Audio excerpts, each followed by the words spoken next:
Life Coaching Today presents, hosted by Kiddada Asmara.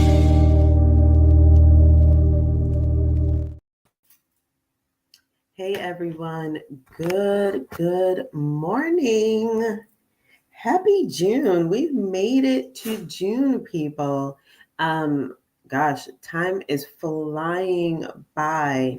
And as usual, guess what? We are having technical challenges because I have no idea if I'm live on Facebook this morning. So my apologies there. I don't know what that's all about, but I've given up with technology. StreamYards definitely said to me this morning, you can't have Facebook on this as your listing. I don't know. I don't know if it doesn't like me. But anywho, good morning. Good morning to the world. Happy June 5th.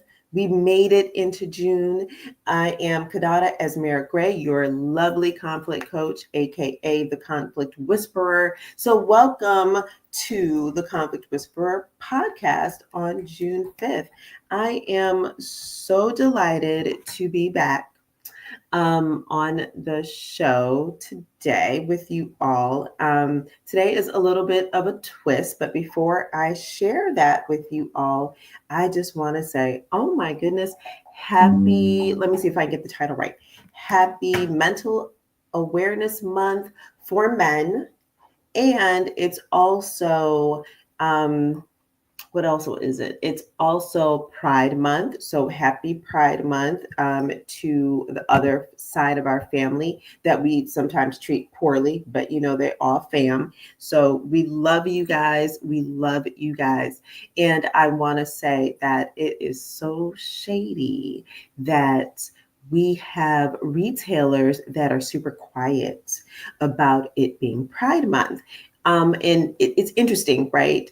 Because the question on the table for them is, were you really about that life when you were promoting us, when you were saying that, LGBTQ family members, you love them, you want them here, you want to celebrate them in your stores, and yet they're quiet this year. So I saw that conversation on the news yesterday, and I was like, yeah, that is interesting. It's very quiet this year. And the reason why is because they said they are concerned with retribution. What a huge word.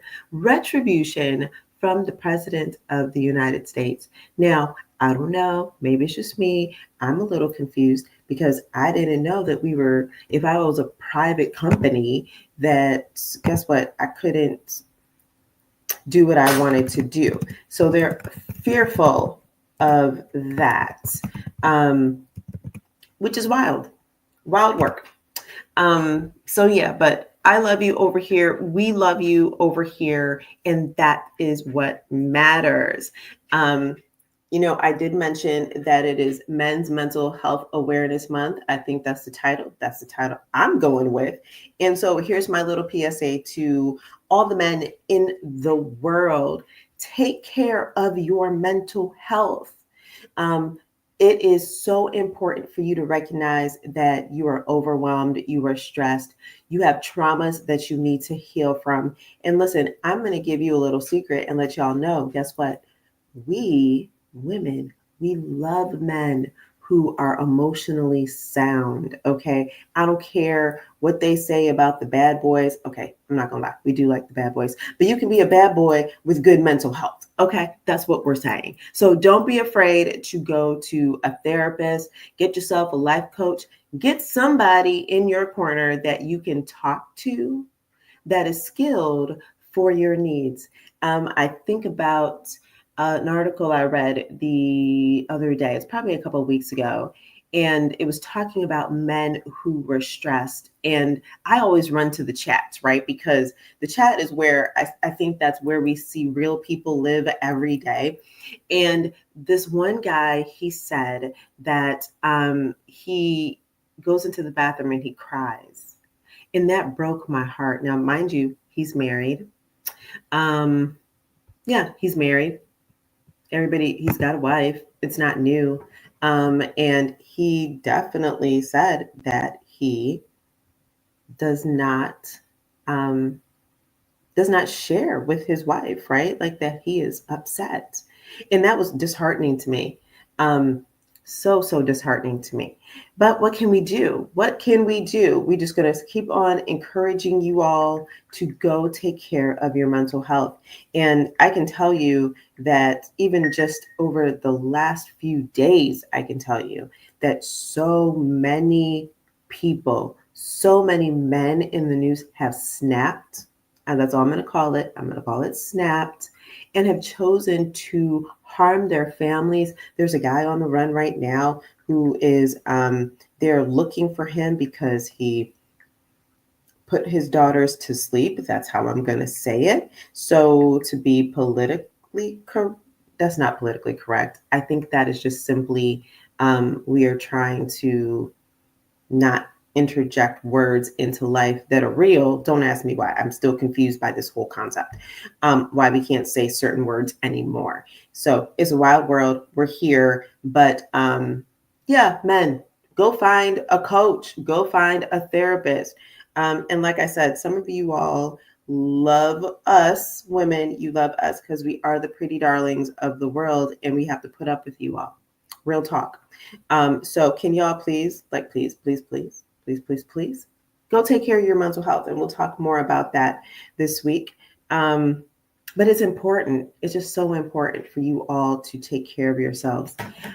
And so let's see what else. Okay, so last night I was trying to stay awake because apparently I'm old people now, right? And I cannot stay up long enough to past like 1 o'clock. Not my jam. But I had to because baby girl drove through the storm, mind you, from Missouri to Kansas. No, I'm sorry, from Kansas to Missouri in reverse, you all, to go see the Kendrick Lamar concert. And so here's what's really interesting. So when I talked to her, I talked to her multiple times a day, and she was actually locked down in the mall because of tornado. The tornado the sirens were going off, and she was there. So I was a stressed mama yesterday, and she, like I said, she was there for the Kendrick Lamar concert, which was fantastic. She loved it. However, now get this, you all. Imagine, we have all of these rules now about what we can bring and what we can't bring inside of the dome into these concert facilities, which kind of sucks. I'm just going to it's true. It sucks. And so when she went to this concert last night, it was raining. So everyone had their umbrellas. Follow me here. Everyone had their umbrellas. Everyone gets to the door to get in, and they tell them, you cannot take your umbrellas in. You have to leave your umbrellas. These are thousands of people. Okay. So thousands of people. She goes into the concert, has an amazing time. She's like, Mom, it was wonderful. Kendrick Lamar, that's her boy. She got to see SZA. She was so happy. She comes back out. And guess what, y'all? Like, there's no umbrellas inside of the facility. There's umbrellas outside. There's a mountain of umbrellas that they just happen to throw outside. So now you've got people that are climbing through and trying to find their umbrella. Thousands of umbrellas are sitting outside in a pile. And so Kimani said she had spent like 20 minutes. 20 minutes looking for her umbrella. She gave up. So it's sentimental to her because she's a Berry girl. And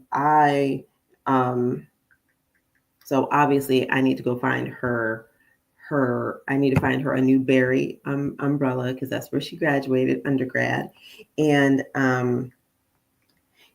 she was just frustrated. And then in addition to that, a young lady who was climbing through the mountain of umbrellas, get this, she actually, Lord help us, she actually was, she fell on her face, hit the concrete. And hit the concrete, bloodied up. All this because they threw the umbrellas out. Wild work this morning. So it's been an interesting time. for her, for me. So thankfully, hopefully, that this will be, yeah, there'll be no more rain, and she'll enjoy her little vacation in St. Louis. And lastly, I have to pull a story up because, once again, last night I'm like falling asleep. I'm trying to stay awake, all the kind of things, to make sure that she gets home safely because, that's what mommies do. So I just want to tell you all that this world keeps shenaniganing. That's my new word, shenaniganing. I'm making up words. That are it's just ridiculous now. Okay, it's ridiculous. So first I want to say that if you are not aware, because I think some of you all woke up yesterday, I'm always a little off with my numbers in history, but I believe that we have kind of agreed that slaves were brought to the country in the United States in 1619, right? Somewhere around there. So we know that there's been Black people en masse on the continent, the North American continent, for quite a while. And with that came racism and discrimination. Some of y'all really believe in this lifetime in 2025 that racism is still, it disappeared. And some of you all believe that it disappeared under Obama, President Obama. Now, I don't know about you all, but I read the newspaper. I see things happening in the world. And I just want to let you all know racism and discrimination has never gone away. So can you all please stop putting in the chats, oh my gosh, Trump brought out racism? No, people just decided to be more comfortable because they have a bastard as a president right now who feels like he can say whatever the hell he wants to say. All right. And I say all that because if you still believe that racism and discrimination went away, so here's an anomaly if you're of that ilk. Yesterday, or in the newspaper yesterday, so over the last few days, because I can't find it because I always have a ton of, on my phone, I always have a ton of articles. And so I'm just going to give you the synopsis of this article. So there were two little Black girls playing in their driveway. They were like, I think the oldest was like 6, the other one was like 2 or 3. They're little people, little people, and they're playing in their driveway. On the other side of the fence, now mind you, there's a fence, decides that she's going to call them racial slurs. These are babies minding their own business, but she came out of her house to be messy, and decided to spray bear spray at the babies. Bear spray. That, I promise you, that wasn't because of the president. That's because it's embedded. She sleeps with racism and discrimination every day. And their mother said, hey, I just don't even she's been giving us problems, but this is the first time she has attacked anyone, right? So that's the first story. The second story is daddy, Black dad, Black little girl, another little person story. They're in a boat. They're fishing in a boat. And I feel like I've been fishing a few times. I understand. Not my favorite because I'm actually a worm advocate. I feel bad and I cry every time we sacrifice a worm. But that's another story. And they're in the boat minding their own business, fishing. And this white man, elderly white man, comes out of his house, starts yelling at them, you're too close to the boat dock. His boat dock. Now, mind you, they're on a lake minding their business because when you're on a lake, you float. And he decides he's going to start throwing rocks like he's a 4-year-old. At these people. And the Black man is like, hey, I don't know what your problem is. Hey, but I have my daughter in this boat with me. What are you doing? Didn't care. So I hope that man has a lovely time. He's probably bonded out of jail right now, but that's okay. But why be an asshole? Excuse my language, so early in the morning, but it's frustrating. Life can be frustrating, and we need to learn how to live in this life together. I'm just saying. And as someone who loves to talk about conflict, when will this, and let me just say this to you all. Racism and discrimination is what we call an intractable conflict. That means there's no solution to it. It has continued for hundreds of years, and it seems like it is not going to meander off into the wild blue yonder anytime soon. So, and because we cannot come into agreement about how it is that we want to work with each other, because some of us are cooperative and some of us are not, respectfully. So I just want to say that to you all. Those are that's your thing. Intractable conflicts. Those are like the Palestinian-Israeli war that's been going on for eons. Some things are we going to have to wait for the Lord to come down and say, hey, can y'all stop it now? Because y'all are getting on my nerves. I'm going to take a sip of my tea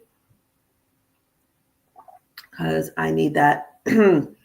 And so last week, just a little shout out. Last week, I did my podcast in the evening, and I explained to you all that this will be, it's going to be a little sporadic right now because I'm trying to really accommodate some things that I'm doing and with my health and with, some of the people that I'm interviewing. But you need to go back because it's still up. My Facebook Live is still up from last week.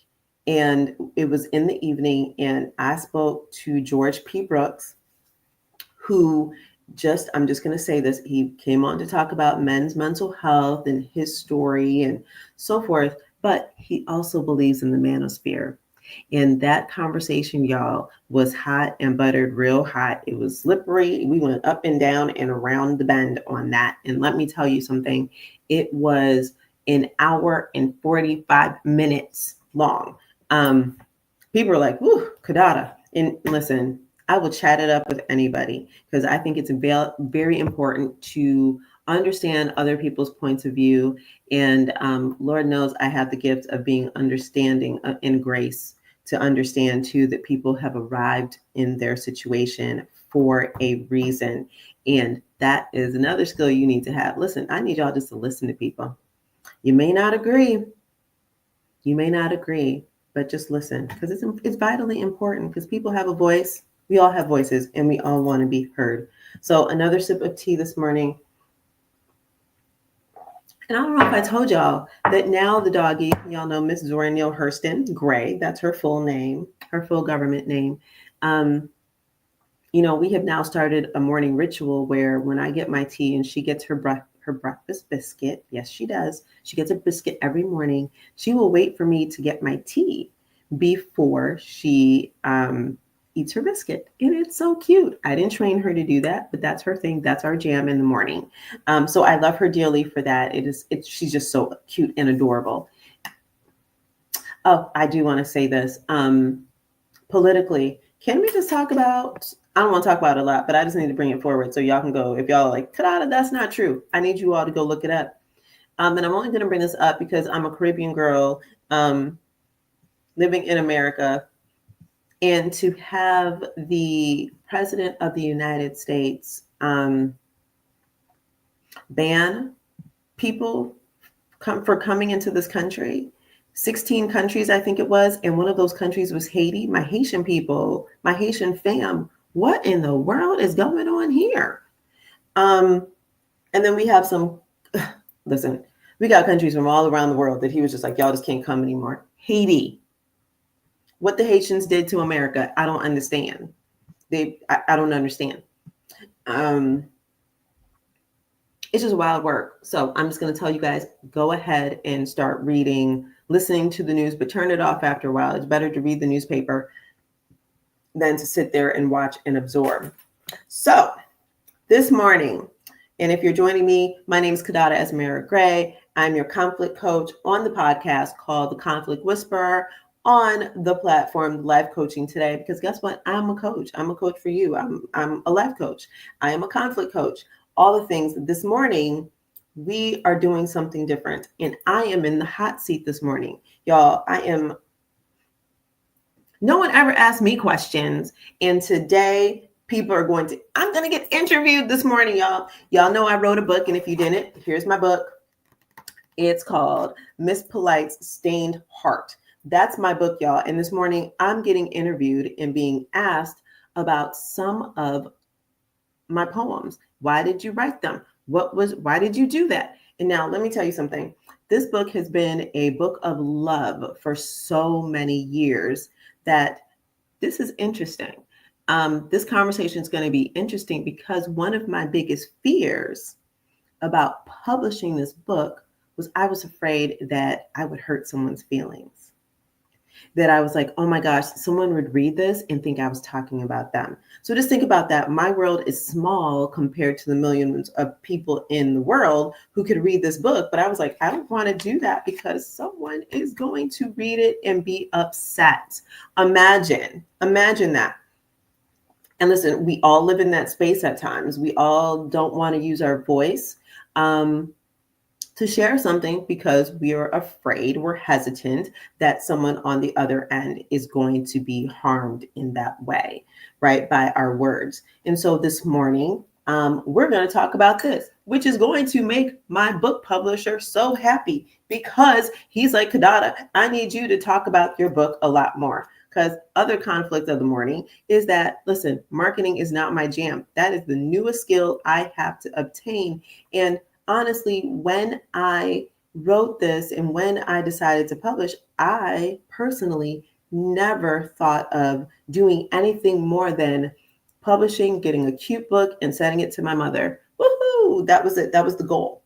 That was the goal. So we have on one of the best chicas that I know, Miss Robin Augusta. She is a grief counselor. She is a pastor. She's got all the titles in the world. And she's got a snazzy title too, which is really interesting.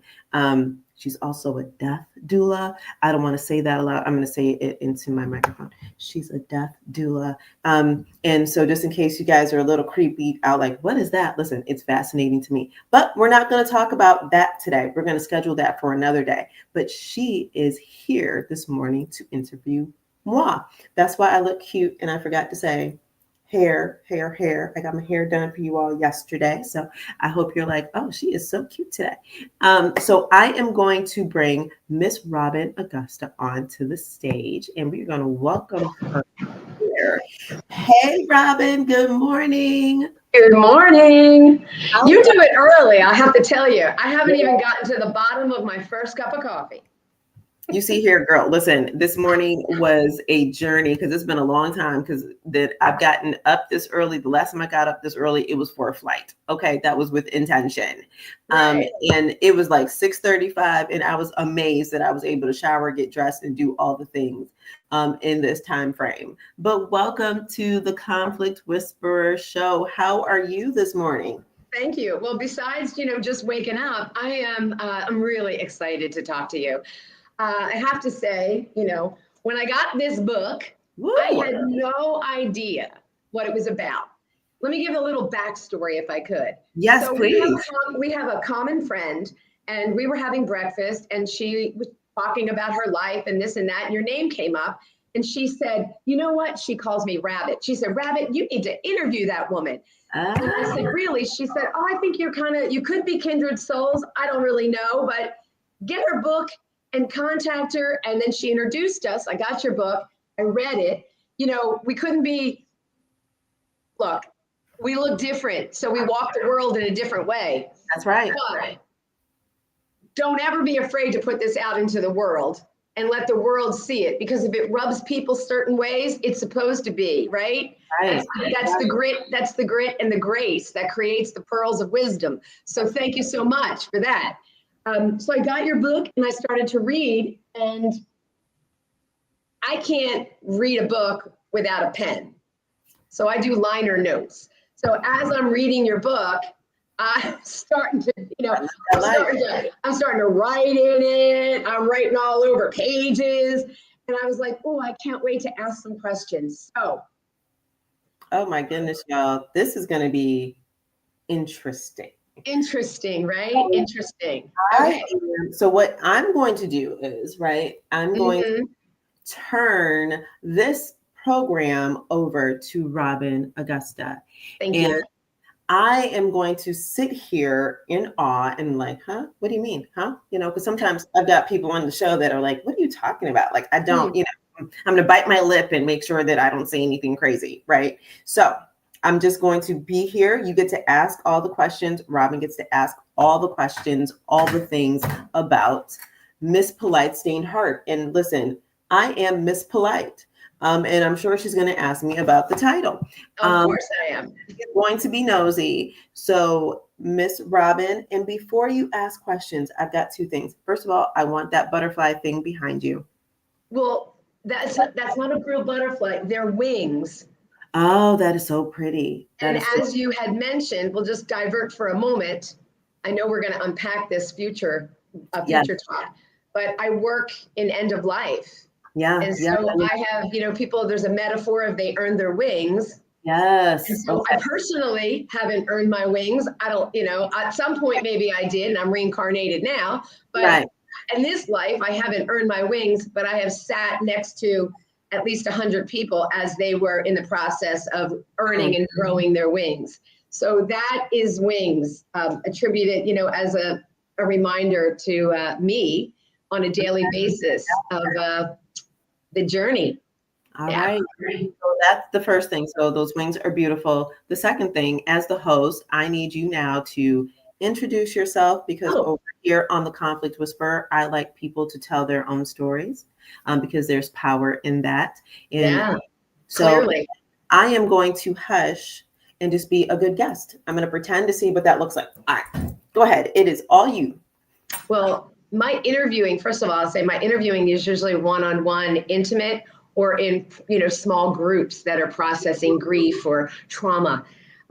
So you mentioned that I'm a pastor. Yes, I'm a graduate, of seminary. So I'll give you all the titles and stuff. And then who am I? Because I'm not my titles. They just inform me. They continue to contribute to the lived experience that expresses as me on this planet.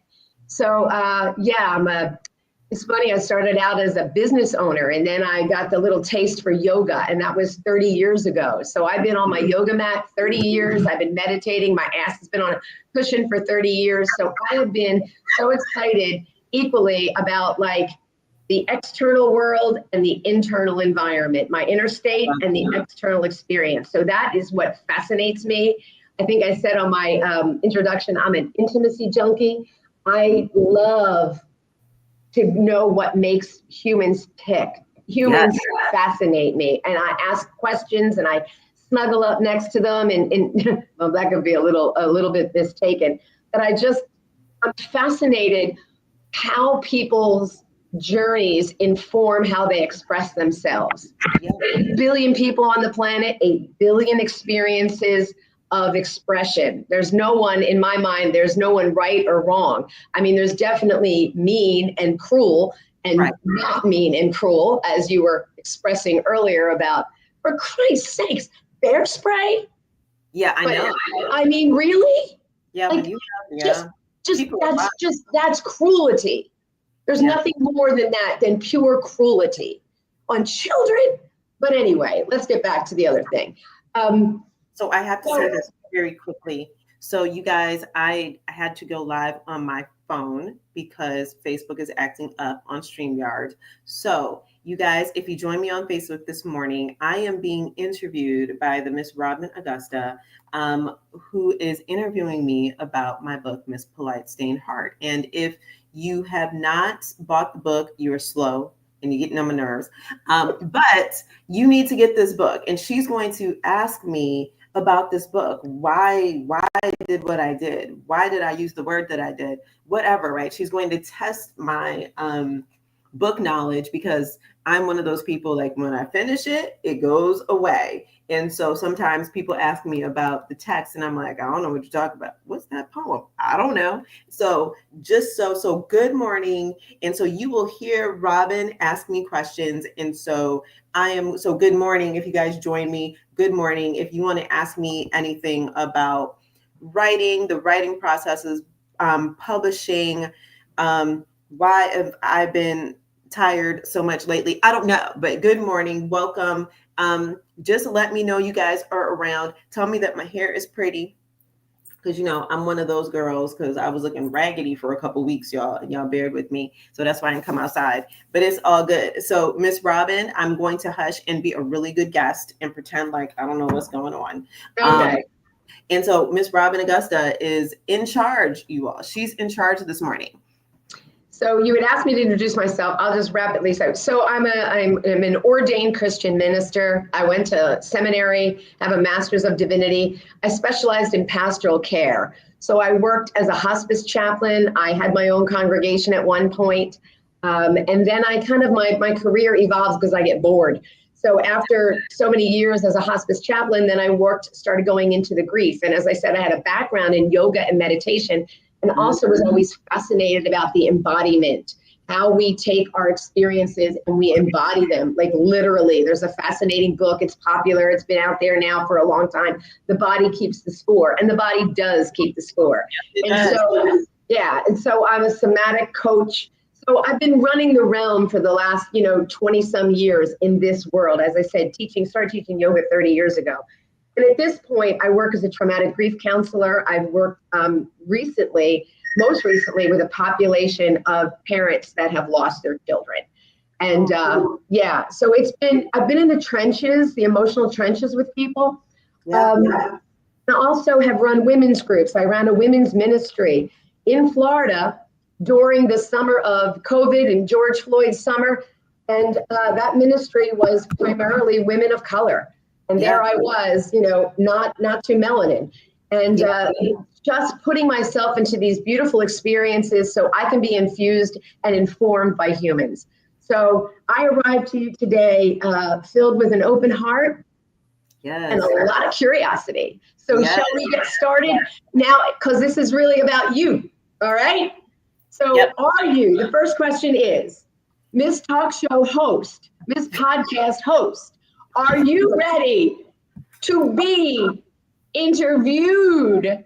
I am. Let's get it. We'll get an amen on that. Amen. Let's get it. Let's get it. All right. Good.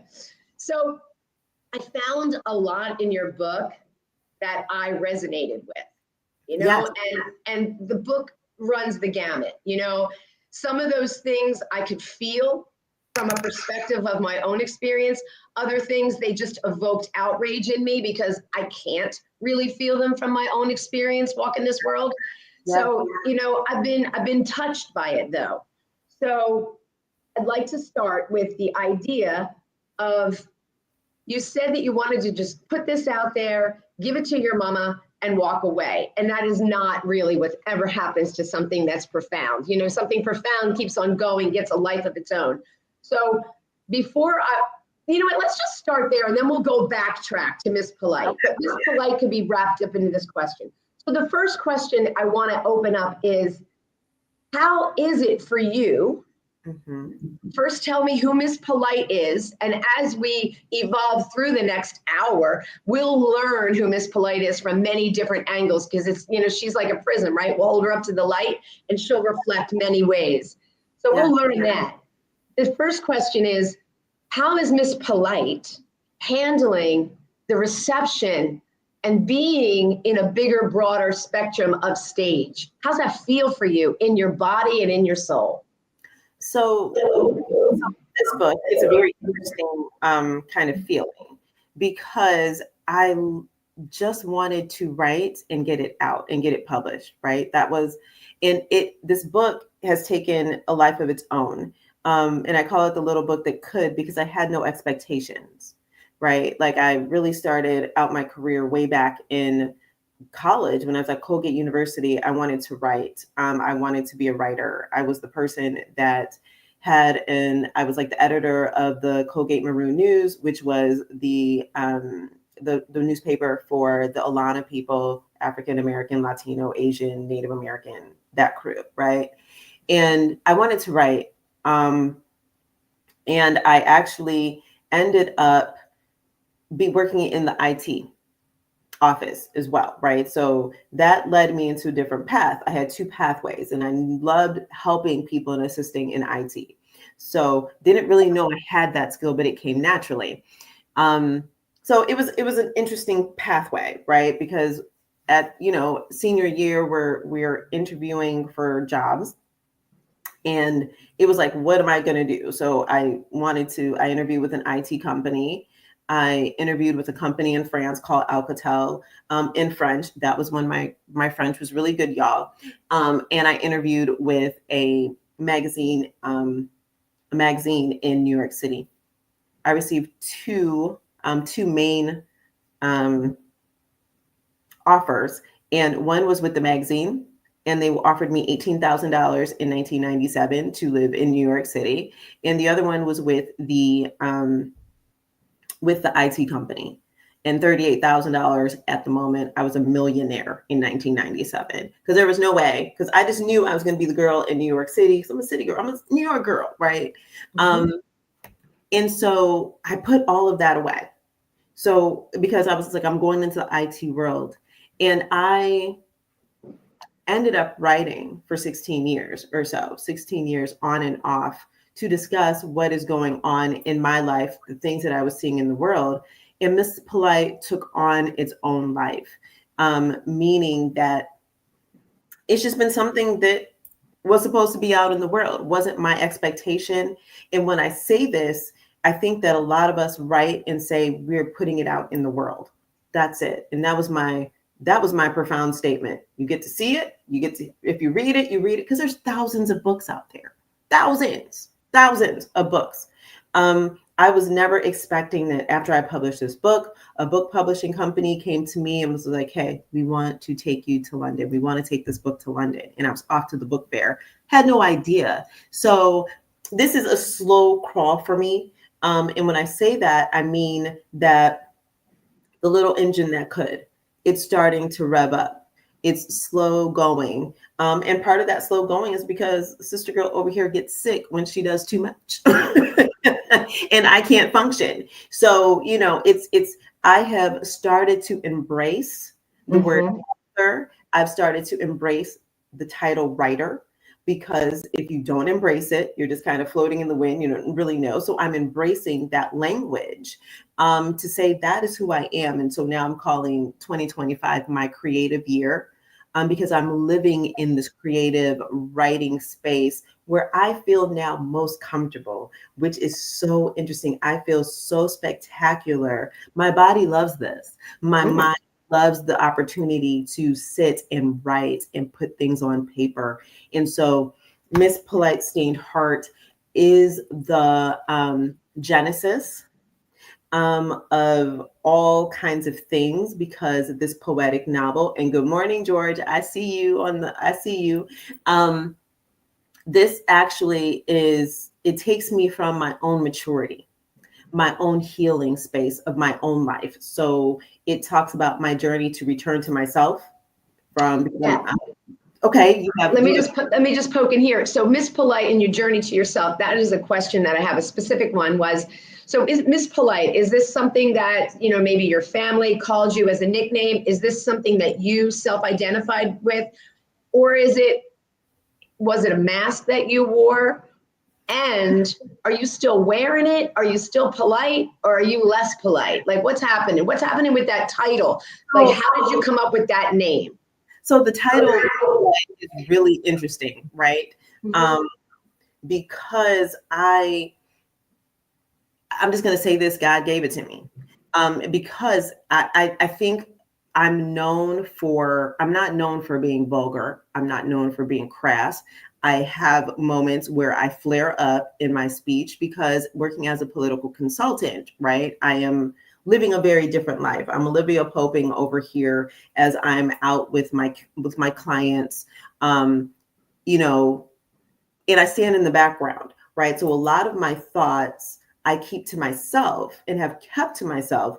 When I was married, I kept it to myself. When I started working in the political space as a consultant, right? You have to keep your thoughts to yourself, so that way you can protect your client. You don't want your brand to impact their brand, right? So when I wrote this text, I put down a lot of things that most people would not expect me to say.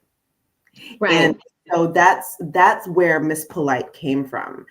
Because and so and it's not a mask for me. It's not something that I wear. It's just something that I know that there's the identity that people see of me on the outside world, right? That's very different than actually who I am. And so that's why I called it Miss Polite, because I understand that I have a role to play, and you have to be the inner sanctum of me to know that I speak certain ways, that I say certain things, how I feel about love, how I feel about sex, how I feel. Well, everyone's going to get how I feel about politics, y'all. That's the comfortable space. That's the space where people know me. And most people have no idea that I'm a writer. No one knows. Like it's so this is a revelation for me, where I'm revealing so much of myself and other parts of me, because I've really been categorized, and almost by choice, because I'm not one to share everything that's happening in the world around in my life. So when you say God gave you the title, talk to me about that process. How does that come? Are you thinking of something like, what is the most appropriate thing to title this book, or did you get the title and then you kind of worked like, man, that would be a great title for a book? Like, where did that come from? So when you say God gave it to you, what process was it? Listen, and for everyone, I just listen. If you don't believe in God, that's your choice. I'm going to say, I do. I'm spiritually gifted. I believe that the Lord speaks to me every day. And sometimes I'm not the best listener. So, so every once in a while, I just sit and I just wait. You can call it meditation. You can call it just being hard-headed. You can call it all kinds of things. But the book was already written, and I had to come up with a title. And I actually had a few titles, but Miss Polite came to me and resonated. Miss Polite's Stained Heart was very specific, I think, because I think if you break it down, Miss Polite, who I am, that what is the identity of the world, that how people see me, that's one thing. My heart, stained heart, listen, my heart has been broken. My heart has been stomped on. My heart has been hurt. And not only in a romantic way. Like, I live a life in this world that is watching images, hearing stories that's challenging. So that's why I call it Miss Polite Stained Heart. And I really believe that Lord was just like, okay, this is what it is. And it's going to resonate with so many people. And it fits. And it fits. Yeah, go ahead. I like the choice of the word stain too. Because something, when you hear it, it's like, oh, there's no other word but that can be used. So stained, I love, because the heart's been broken, the heart's been trampled on, the heart's been ripped. I'm 60. You don't get to be 61 actually. You don't get to be 61 years old and not have a broken, shredded, expanded, shrunken, tramped on, hole punch into it kind of heart, and not just romantic, just by the virtue of living. Yes. But I love the fact of stained, because stained is the opposite of broken, and stained is the opposite of victim. Stained is like, and I keep on going and going and going, but I've got, I'm wearing my dirt a little bit, I'm staining it. And I love the fact that, that's the beauty, right? We think about glass, stained glass, right? That's what's so pretty about it. When the light shines through it, it shows all its imperfections. So the more bright light that you illuminate within yourself, your imperfections are there, and that's your beauty. Well, so I loved it. So now I'm going to go to the very first poem in the book. Yes. And there's a couple that I'd love you to read, and I don't know if you're ready to do that or not, but this is not one of them.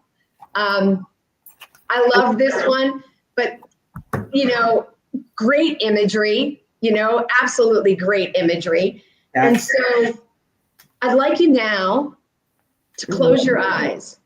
Okay. Mm-hmm. Brown Girl in the Rain. Mm-hmm. And so I'll read just a little bit of this because I want you to close your eyes and hear it, okay? Yes. I grew up thinking I was the Morton Salt Girl, carrying an umbrella sheltering me from the rain. I jumped in puddles in black patent leather shoes, dressed in white socks trimmed in pink lace, or wearing a yellow raincoat. All right. So now, when you were writing this, what was your age? What age did you have in mind for you to be in this poem? Can I open my eyes? Well, I'm going to open my eyes. I don't know. Okay. But I was thinking I was back at like around 6 years old. Around 6 years old. Back at 6 years old. And what's interesting about this poem is that, so I'm a Caribbean girl, y'all, and the Caribbean girl wrote this poem because there is a song in the Caribbean, a soca song called Brown Girl in the Rain. And I grew up with that song, and it goes, brown girl in the rain, sha la la la la. Brown girl in the rain, sha la la la la la. Brown girl in the rain, sha la la la la. She looks like a sugar in a plum, plum, plum. And so now listen, I was a little girl that read a lot. I was definitely like, my imagination was off the charts. So, and I'm a Taurus girl. So maybe, hey, I was like, hey, they're talking about me. They're talking about me. That song is about me. And that song was always played at our parties and stuff like that when I was a little girl. And that's where, not only that, but me being a little girl and watching my mother cook, it just, something meshed all together. Okay. I was just that little girl. You were that little girl. So give me, and you're starting to do this, which is beautifully organic. So my question was, you're 6 years old. I want you to just give us, all of us that are listening, me, the curious one, give me a snapshot of what a day at 6 years old in your life looked like. And did you have siblings or playmates? Just tell me about your day. Do have siblings, but I can't really see them at 6, because one was my brother that's a year younger than me. He was in the Caribbean. And then my sister, I'm trying to think if she was born yet. Bad pregnancy math for the motherhood. I think she was born, but she was a baby. And I was in school, right? I was in kindergarten. Now, here's what's really interesting about my kindergarten story. Like, I was an overachiever from little time, right? I was a preemie baby that was told by the doctor told my mom I was going to be retarded. That's the word that I was using back in 1975, because I was literally born with only 3 pounds to my little self. And I was so tiny, my mom couldn't even put doll clothes on me because that's how tiny I was. And so the doctors never expected me to grow into anything. And I loved school. I think I started to learn to read somewhere between 4 and 5 years old. And when I went off to school in the Buster Brown little shoes, and I had a little leather attaché case. And this is a time when kindergarten was half a day. And I insisted that I needed to go to kindergarten all day. And so that's what I remember of being 6, reading all the time. I'm going to age myself, watching a show called The Great Space Coaster. That was my day. I wanted to read. I wanted to read encyclopedias. I wanted to look at the pictures. I wanted to be in school. So I don't remember playing as a little girl. Meaning running up and down in the streets, getting sweaty outside, doing all those things. What I remember was my play was living inside of books and learning about the world, learning about everything in an encyclopedia. I mean, my dad was gracious enough and loved me enough, and my parents really deposited inside of me the love of learning. And that was where I lived. Okay. 6 years old. Yeah. And you portray that in this, you talk about, the fact that you want to play, but instead adult fears came forward. So, you weren't playing like the other 6-year-olds are playing. So the question I have is, how do you play now? What does play look like for you at 50? Oh my God, what does play look like? Listen, yeah. I don't like that question. We're going to skip that question. So, y'all, she's blushing. Well, play for me right now. Gosh, it's so hard. You asked me this in the midst of not a storm. I have a flurry of activities going on. I'm creating. So but I'm a travel girl. I love to travel. If I don't catch a plane soon to somewhere, I'm gonna lose my mind. If I don't get to see water soon, I'm going to lose my mind. I need water to rejuvenate myself and bless myself. And so play for me is when I get there, when I make the time, because I have to make time to play. I am You literally, schedule your play. I have to schedule it sometimes. Because I work so much. I never thought being an entrepreneur would be so hard. Working for yourself is harder than anything else, y'all. But y'all can catch me at the wine bar. Listen, I will sit my little happy ass down for hours and drink wine and just be good and people watch. But I do love my sister girls. I have brunch with my sister girls. I am a let's go out and explore. So I'm an explorer too. And I do intentionally have to put play in my day, or I will work all the time. And so here's I'm such a nerd girl, y'all, that my play actually too is, when I have the opportunity to watch TV is documentaries for me. Mm-hmm. Or there is I'm so embarrassed to say this though, y'all. There is a show on Roku and it's called Slow Travel. No lie. And I love a good train. And it's like they have the camera set on the train. So you feel like you're in the train drive, like you're on the train. It is so fantastic. And you go through the Swiss Alps, you go all around the world. And that is joyous to me because I have to, the play concept is hard and I have to bring myself down all the time to play because Lord knows I don't know how to relax. Relaxing and the two don't go well together.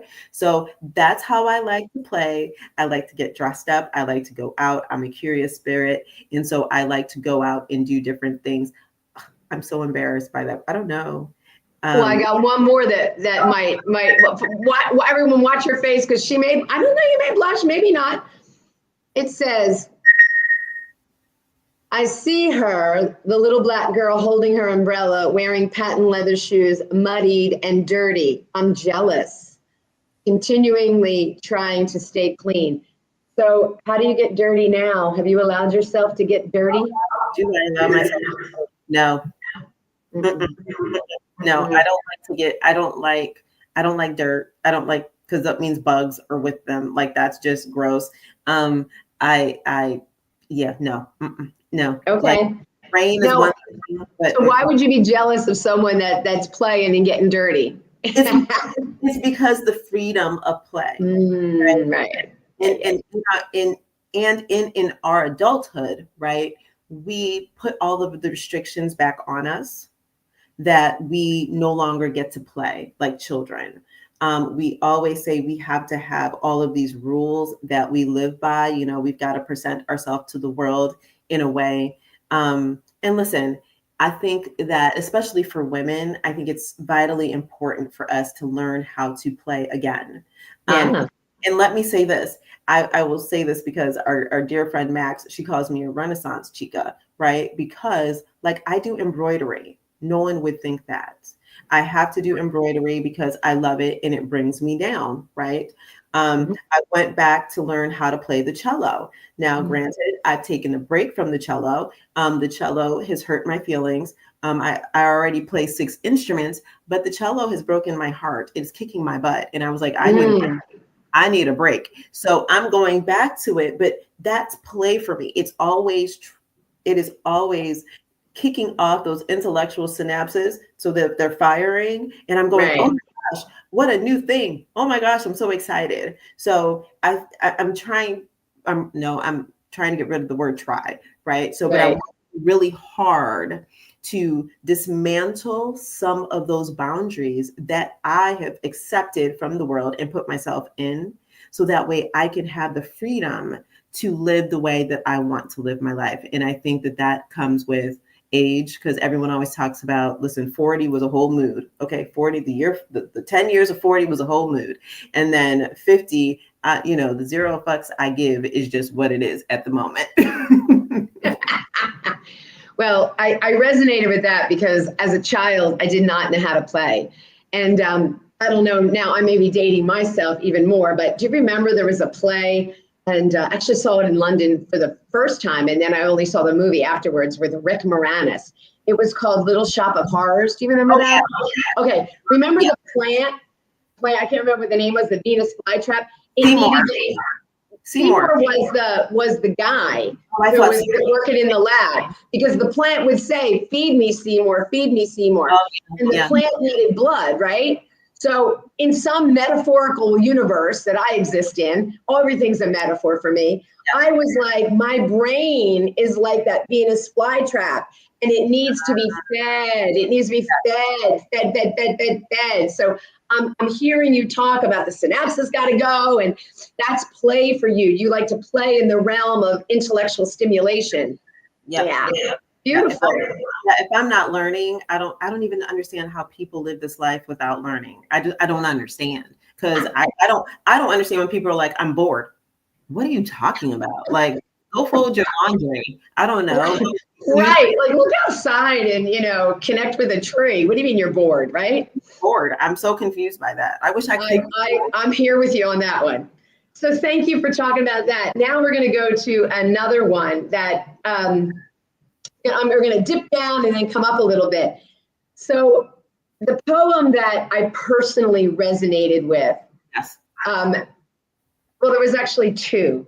The two was, If I Were a Soldier, and the other one is Love Interview. So I want to go to Love Interview. Oh, gosh. Yeah, Love Interview. All in my business, y'all. She's all in my business. Well, that is what this is all about. You can, as I tell all of my people when I do workshops or women's workshop, you can answer to the extent that you feel comfortable. So you can tease it out and be you, and I have a feeling that you are always you. So always you can tease it out. Even if you're being polite, there's still probably a little edge of you in there. Yeah. Yes. Okay. Most definitely. Not a mask. I heard that loud and clear. Yeah. So, Love Interview. When did you write this? Because you did say that this book is a collection of work that you have worked on throughout your life, and then you brought it together, tweaked some, and put them in. So, at what stage of your journey as a woman did you write Love Interview? And then that'll help me with some more questions. So I wrote this in 2024. Okay, good. This is a very recent poem, and I am an emotional writer. So that means I write, I have to have some type of impetus to write. It's very hard for me just to kind of write, especially when it comes to poetry.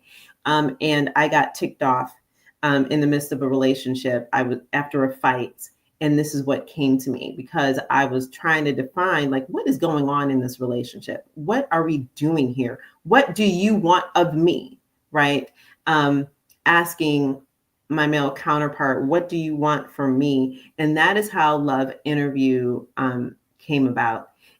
And so this is a relationship poem that I think that everybody can understand. Women will be like, listen, I understand this because I'm trying to figure out what the hell is going on in this relationship. What are we doing? What do you see me as? Do you love me? Do you just want to have sex with me? What do you want? Do you want a relationship? So that's how Love Interview came about. And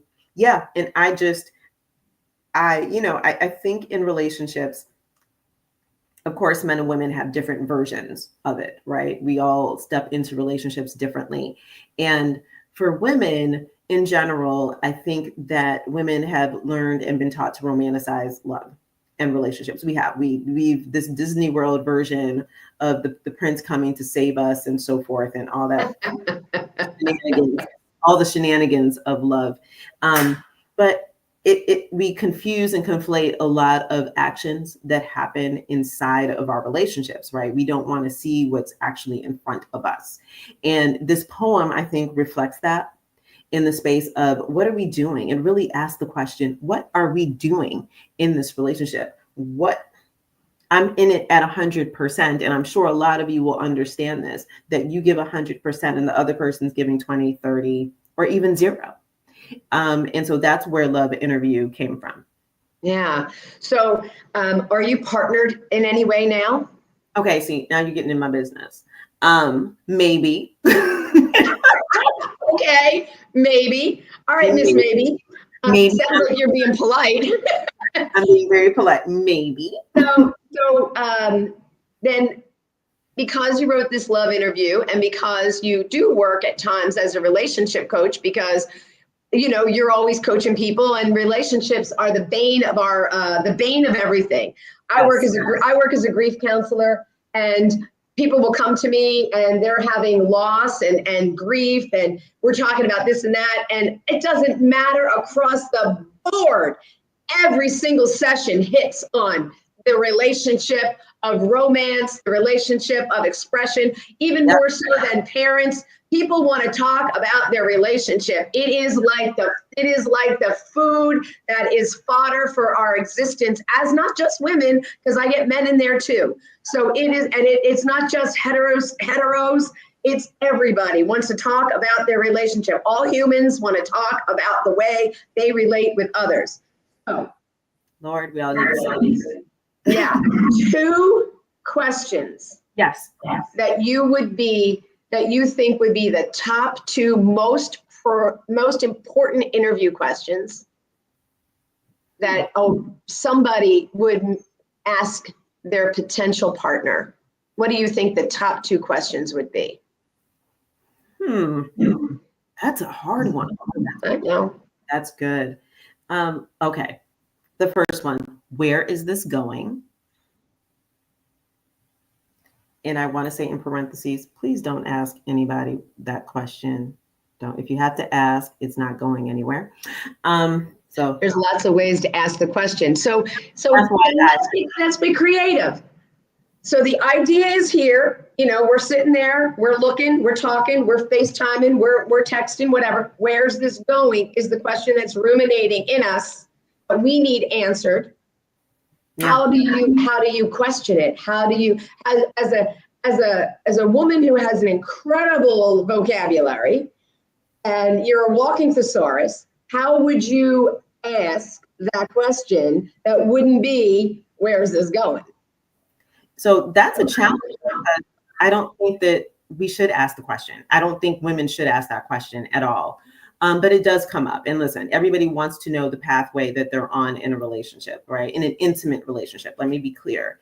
And so, but I am going to say this, that I think that it's more important to define needs for oneself and share that information with your partner. So it's in the space of, I want a full-time relationship. I don't want a part-time person. I want to be loved. I want to be loved like this, and literally lay out your dream relationship to that person, and that person has to show their actions if they want to do it.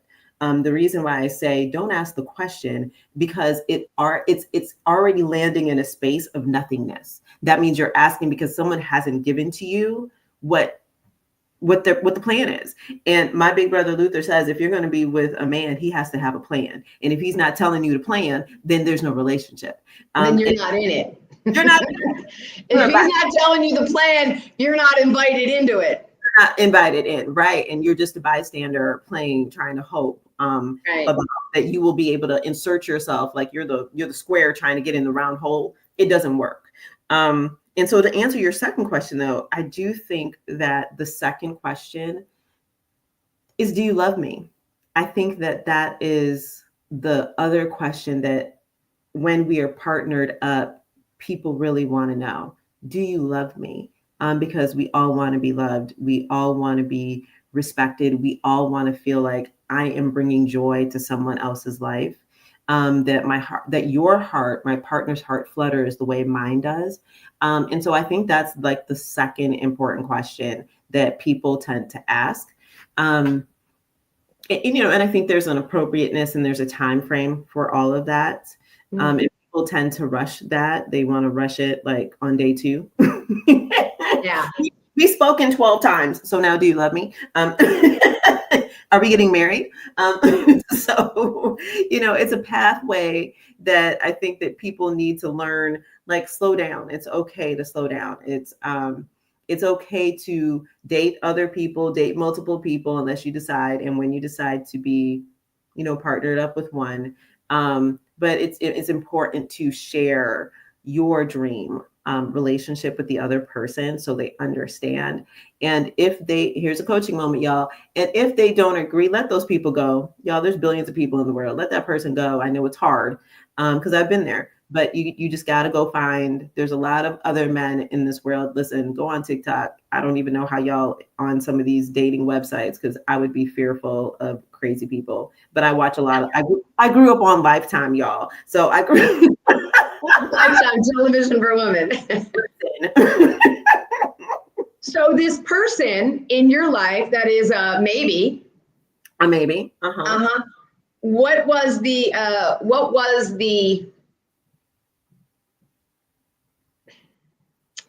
I'm sure you did your own kind of interview, right? Yep. Okay. So Yep. what was either the answer or what was what did you witness during your interview process that was green flag? Like, what was that green flag that was like, yeah. The green flag. Yeah, when we all talk about red flags and warning signs and things like that, you know, like, for me, I personally learned to, well, I'm going to ask you and then I'll share, but what's the green? What's the go? So what the green flag was for me was the sense of safety and security. I felt really safe with that person. And I felt comfortable enough to be me. Because like I said, I don't know how to relax. So for me to be able to come down and take off one of my titles, right? Because I live and work in the space of politics, right? And that's it all day long. I'm Olivia Poping all day long. And the moment that I could reveal myself or take another layer off and feel safe enough to go, okay, this is me. This is the mess I am. This is the person who trips. This is the person with bad hair in the morning. This is the person with, just, I cry. Most people have no idea that I cry a lot. But I like to cry. Crying is healthy. So it was the ability to feel safe and secure in a way that I've never felt my entire life. And was that something, I mean, the way you're doing it this way, you're speaking as if you're actually metaphorically opening your heart. You see, you're like opening. Yep. You're opening. And I love that. I'm going to read the line here. And then I'll share a little story, if I may, about how this poem really touched me. So yes. I'm open, I'm afraid to open my heart. I keep it on a clock. Open, but not 24 hours. Like, whoa, that is so good. Just enough for part-time. Like, so good. It's like, let me dabble in there. I'll. So I met a man 6 months ago on a dating app. Mm-hmm. And he wasn't from my area. I thought he was, but whatever. Anyway, by the time we actually physically met, we had logged almost, I'd say, between 40 and 50 hours of FaceTime. And in that FaceTime, being that I am, a counselor, coach, all of that, intimacy junkie, I asked so many questions and I would watch and see his body response and this and that. So by the time I met him, physically put my hands on him, he flew from Boston to Phoenix when I was living in Sedona. It was like, I knew this person. Yeah.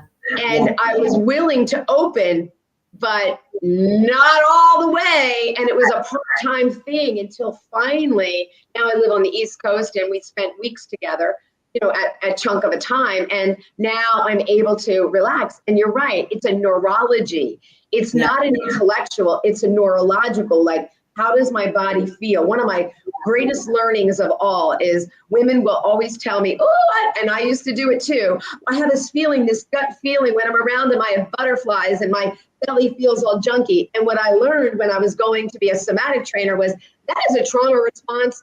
That doesn't mean run. That is not, I have butterflies, I should lean in. That's your body warning you, be on alert. Wow. So when I am able to be still with somebody and I don't have butterflies, then I'm able to really sink in. And, you know, like you said in your poem Plasticity, I can really sit with somebody and watch them and observe them because I'm still inside. Yeah. And that is a sense of safety when I can be totally still. Some people may say, oh, he's boring. I'm like, no, that is for me because I'm in a hetero relationship. You know, I like men. So when a man is still within himself, then he creates an environment of stillness that I can relax in and I can trust. That's right. So I loved this poem. And I have this, I still have a FaceTime relationship of, you know, like we were doing planks the other night and working out, FaceTime. We played Trivia Pursuit, FaceTime. So like we still do a lot of FaceTime. You know, we've gone through we went through your book. I love it. Yeah, I read him a lot of the poems in your book, and I read his children some of those poems in your book too, because we're not the same social location, if that's the appropriate way to say it. And I wanted to know how some of your work and some of your expression landed on a variety of different humans. And everyone was touched and had a touch point in it. So that's beautiful that you're writing to a vast audience of humans. I'm so glad you said that because you know, when you are any shade other than white, right, there is a thought process as a Black author and writer that white audiences will not resonate with you. And we have to learn to get past the color, right? Yeah. Because we have to get into and accept the human acceptance of our journeys, right? Like that's what and if we understand our own humanity, because if I ever go back to get my 500th degree, you know, I was going to go get a degree in humanism, right? Because I am that affiliated and associated with the human population. I love people. But we let the social constructs of color and race and hair type and all kinds of stuff get in our ways. And so that is, I'm so honored and humbled that you said that he and his daughters really felt like they could find themselves inside of this text. And that's what I hope for everyone. Like they can hear a word, a sentence, and they go, oh my gosh, that's me. That's how I feel. Because what I came to understand when I finished this book was that this text gives voice to the voiceless and allows the words to utilize the words in this text for your own purpose. That's what I wanted, because there is such a, we lack language sometimes. Some of our experiences make us lack language. And I respect that. And I know that that is something that I can give to others. Yeah. Well, we talked about when we just talked briefly to set this interview up, you and I talked about the use of language and how conscious language is, and how you know, not you meaning you, but people have different words of language. And in my relationship, part of my interviewing was, you know, what does this word mean to you? Yeah. You know, and I came up with a word over this weekend, and sacrifice. You know, some people think the word sacrifice means a whole different way. And then I have another word of sacrifice.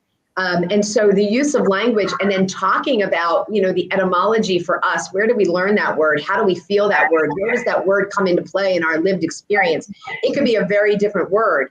So as a matter of fact, I won't get there all the way, but the plasticity, I needed to look up the definition of that word when I read that poem, because plasticity, y'all, read that poem. Doesn't matter who you are. I read that poem and I had so much love in my heart. And I'll tell you, there's two things that popped out for me. One, a gentleman that I was dating, and I've dated, you know, he said to me, you know, Robin, have you ever dated Black men?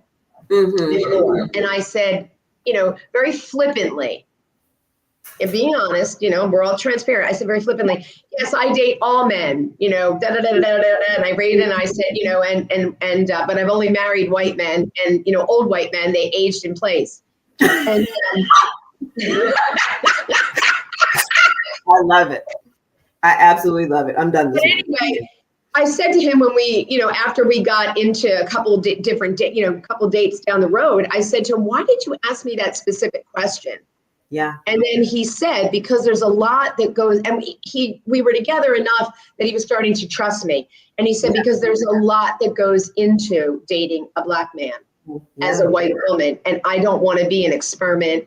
I want to make sure that what you're getting into, because you and I are going to encounter things. And if we don't have an understanding of where each of us are coming from, then when we encounter stuff, it's going to not bear well on the whole world, and certainly not on you and I. So we need to be safe. I'm sorry. Listening to you talk about it, okay, first of all, I don't know where he is, but thank you, brother, for saying that. I mean, I had tears in my eyes. Oh, he's a good man, and he's single. He's so handsome. Yeah. Okay, well, we may have to. I do. Okay. Anyway, we got to focus here. But I mean, I literally have tears in my eyes because I think that the one, we are talked about at the top of the show that is mental health awareness month, right? And for Black men who are dying by suicide at high rates because they don't get to have a voice, they don't get to share their experiences. I just love the fact that he is so emotionally in tune to what his needs are, but then also he has the ability to understand that if you're dating somebody outside of your race, that there's challenges. There are language patterns that you may not understand. There's experiences that you may not understand. And I just love that. I love the fact that you read Plasticity and it resonated with you. It did. It resonated with me. And not only with him, but also another gentleman that I met. When you talk, and I love him, I can't wait. We'll take this offline one day when we get to have tea or coffee. I was in Israel and Palestine and did some conflict resolution work. And the tour guide that took me through Palestine, he's Palestinian, he's a man of color. He's a Christian man of color living in there. And it was before all of this new stuff. Yeah. It's never gone away. It's never gone away. It just erupts and goes underground, and erupts and goes underground, just like what you talked about with, racism was done with Obama and, Trump is creating it. No, it was just underground. And now it's just out. Everybody's just pulling the scabs off. So anyway, so I remember him telling me with this beautiful way about how it's like to be a Palestinian man living under Israeli occupation, if I may be so bold. And so his humbleness, his strength, the incredible amount of character. And that's what this gentleman also, who is, identifies as Black. He doesn't identify as African American. He identifies as a Black man. And because we talk, I said, how, tell me about you. I don't want to make assumptions. I don't want to be politically correct. I want to be correct and in right relationship with how you want to be identified. So, and he expressed things, and the amount of dignity, the amount of strength and wisdom and grace. Oh my God, depth of grace and modulating of his emotions is so unbelievably unseen by many in the world. Yeah. And so I just really personally sat with that poem and was like, there's no other better word than plasticity. Like, beautiful choice of words for the body of work that is. I wanted to that. I mean, and so even the impetus for this, right, comes in the space of, and I wrote this in 2024. It may have been in 2025. No, because it was in 2024. When, we have all of these male groups and male ideology that's floating around, right? The Red Pillars, the Passport Bros, the Kevin Samuels crew. who love to bash women. They bash women, and a lot of the target is Black women, right? From Black men. That, and this relationship is starting to crumble. It is literally crumbling brick by brick, faster and faster every day. Whatever walls we had around that relationship between Black men and Black women, it is just on such shaky ground. And you mentioned George Floyd. Black women showed up, and then it started to crack when, and my mind draws a blank on Sister Girl, who was shot in her home while she was sleeping. Breonna Taylor, is it? Yes, Breonna Taylor. And it started to fracture when we didn't see Black men marching at the high rates that the population of Black men speaking out against this about a Black woman. And so I've just seen this crumbling, the dismantling of the trust, of the bonds that we naturally have. And listen, and unfortunately, our bond is a trauma bond, because it doesn't come out of health. It comes out of trauma and living in existence and dealing with the types of racism and discrimination that we've got to deal with every day. And that has kept us grounded and rooted to each other, and glued to each other in a way that, we didn't even ask for it. Let's be clear. We didn't even ask for that. And I just know that part of the conversation is that Black women need to sit with Black men. And I am so grateful. I was the girl that always had male friends. Like I still have a ton of male friends. And the things that I learned from them, I'm like, y'all, some of it is just like, huh? What? But in the huh and the what, that is where life lives. And that's where we get to know the secrets. And that's where we get to know the secrets and the joys. And as a mother of 2 sons, listen, all I can do is listen. And there's certain things I can't say I've ever had those experiences. There's certain things I just don't know about in this life. And so, but to write to my fellow sister girls, and let me just say this, I use that word so much, that sister girls. And when I say it, sometimes I mean Black women, and sometimes I'm inclusive of all women. And so I hope that if you read this book and you get to plasticity, you can figure out, like, wait a minute, do I listen to any man? Do I really listen? Do I hear? Because there's a difference between listening and hearing, people. Do I really accept and understand what it is that he's going through and what it is that he's telling me? So I am so humbled by that story.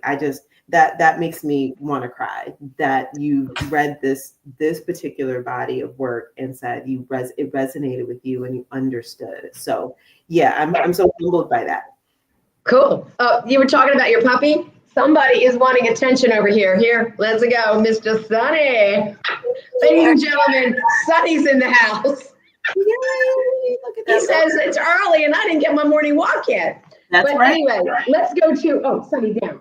Let's go to this other one, because this, I gotta, well, I guess we'll go right to, I'm just trying to go where I want to go. Where I want to go is, I have 2 more left that I really want to talk about. Yes. And let's go to If I Were a Soldier. Yes. Because let me tell you. Mm-hmm. Like, I remember taking flack one Memorial Day. Mm-hmm. I was in seminary, so I was really, I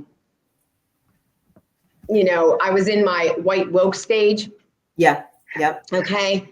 So I was, and that's an evolution of stage, you know what I mean? Like, yeah. And so at that stage a while ago, I wrote on Memorial Day an update, and I said, thank you so much for all the warriors that lost their life and blah, blah, blah, blah. But I said, each day we awake, and there are silent steps of soldiers that are out there warrioring their way through life that never gets celebrated. I said that years ago. So when I read your poem, I was like, yes.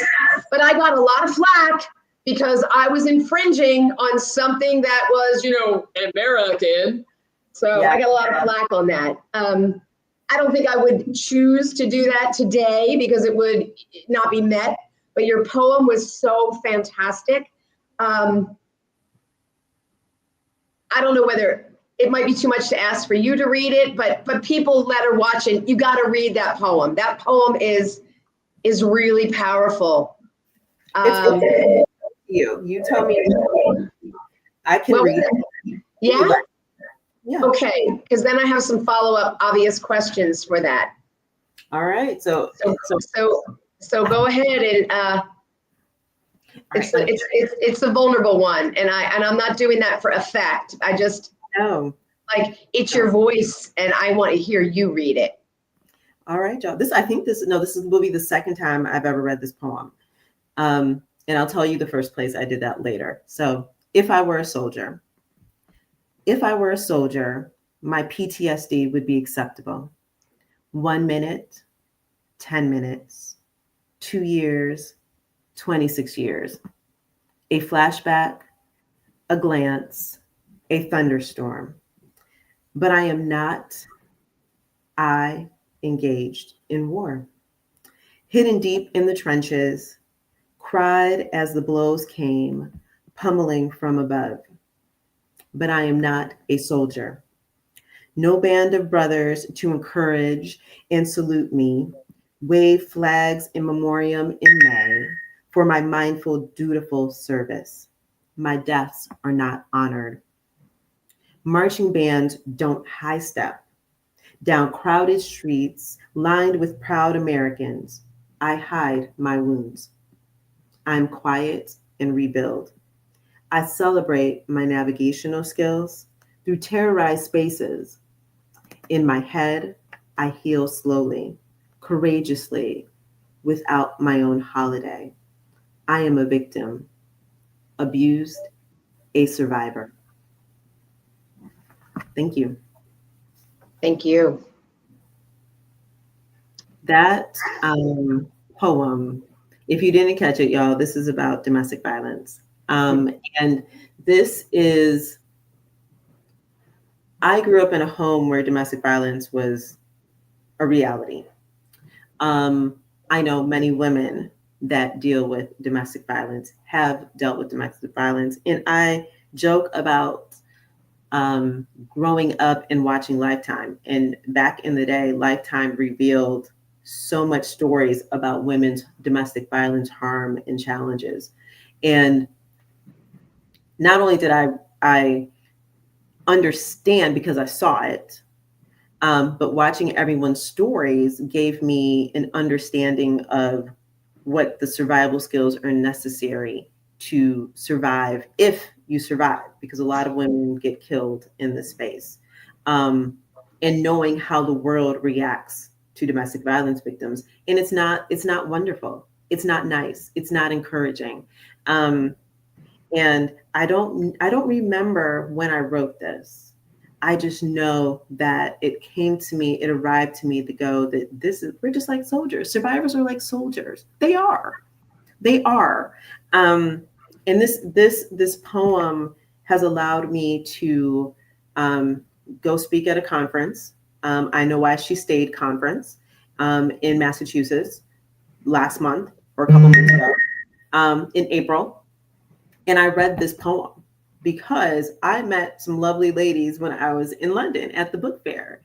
And one of them that was there wrote a book called I Know Why She Stayed. And literally this was her story about why she stayed in her domestic violence relationship.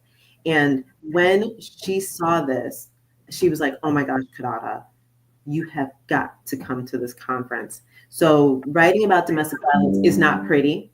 Writing about just even honoring domestic violence victims is something that is not done in the United States.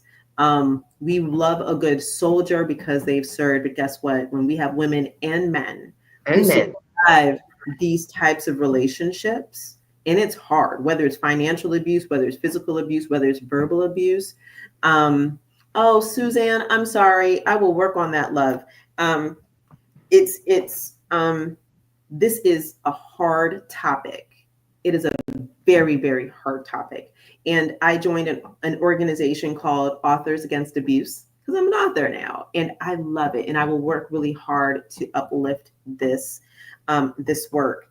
And I mean, and this also is a reflection of my journey, because when I, as a little girl, meandering through life and watching, you know, a mother being abused by their father, and being a 50-year-old woman and understanding what life looks like. You don't even recognize it as a child of that. You're a survivor too, because you look at people with a different lens in life. And I remember, just a quick story, like I had a niece that was abused horrifically, and it's all horrific, but she ended up in the hospital, and she kept the story hidden, right? She kept the abuse hidden. And that's wild to me. That's absolutely wild, especially when you know you have family members who have endured it themselves, but there comes a shame to it. And so, and here's what's interesting too. I study war. I went to Europe to study the Holocaust. So I understand. I've been to the museums. I've been to war fields. And so I have an understanding of what it's like to be a soldier and to survive and try to understand. So trenches, I understand trenches, right? I've stood in a trench. I know what that looks like. I know that even kind of like by osmosis, getting those feelings into my body, absorbing this to say, oh my gosh, like this is the fear that comes, you know, and I just uplift all domestic violence victims to say, like, listen, this is a hard journey. There are organizations that can help you. But I also want to say to the world that we have to understand that abuse of any kind is not welcomed, and it is not a space to which we feel as if it's deserved, because a lot of people feel like it's deserved. It was part of American culture. It was really accepted. And then with the idea of having woke women being available in this space, that, you know, women are not having it. But there's a power in speaking the language and identifying it. So I hope that when people read this poem, that they know that they can become a safe space for somebody, understand what someone is going through. And really, I need people to be safe spaces. That is one of the first things that gifts that I think you can be for somebody. Well, that leads to mine. Thank you. You just set me up. Cute. Set me up for my question. The question is two parts. There are always two-part questions. So the personal one would be specifically for you, but also for the collective. So how, if there were a parade, if there were a holiday, what would that look like? What would it look like to actually be honored? For domestic violence victims? For just being a survivor and a soldier. Doesn't even matter like what the specifics are. But yeah, for you, you know, for you, what would it look like? I think parades are fun, but I don't like to march because the shit is hot. It's hot out here. So it's hot, y'all. But what I would say is like, I think it's a day of rest, a real day. A real day of rest. I think that it would be, I would send everyone to the spa and just rest. Sister girls, rest. And men, rest.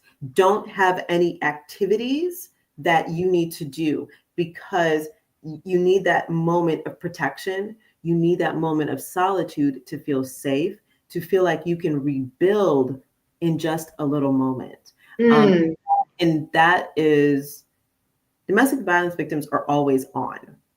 The light switch is always on.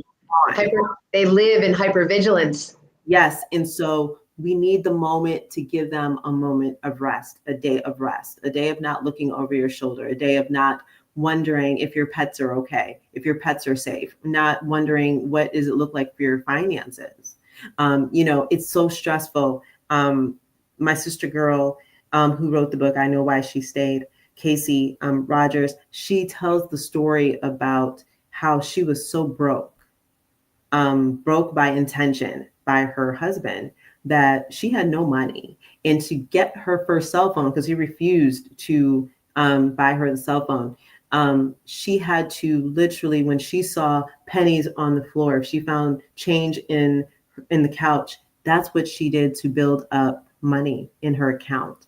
And so financial abuse is real. And so when you're on it all the time like that, you need a day of rest. And that's not a white sale. That's not a we're marching. It literally means that we need a day of rest. And that's what I would offer up to anyone, to say a spa day is necessary where you can just zen out. Yeah.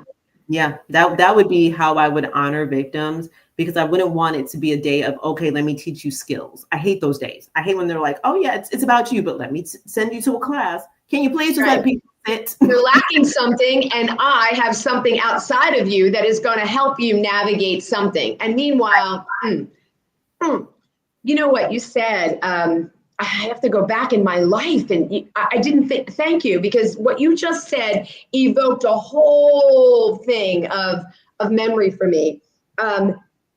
We all know what happened with Hurricane Katrina and what happened in the Superdome. Yeah. And so I was part of, and I can't even go back because I'm not going to sit here and try to waste time doing the math. But a while ago, back there, sometime, it was the 10th anniversary of the reading of the Vagina Monologues, which was by Eve Ensler. And Eve Ensler wanted to put on this big event to celebrate women and create a safe space for women. So I was part of a team that was down there doing volunteer work as SEVA, volunteer work for organization. I don't think it exists anymore, the Karma Crew. And Karma Crew, we were yoga teachers and meditation teachers. And what Eve Ensler did is she rented out the Superdome for the day. And she called it Superdome Super Love Fest.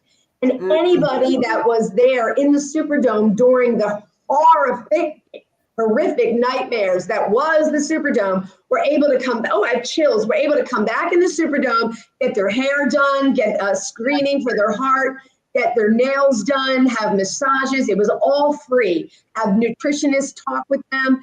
And where I was up at the top in a corner, and I had a room area, not very big.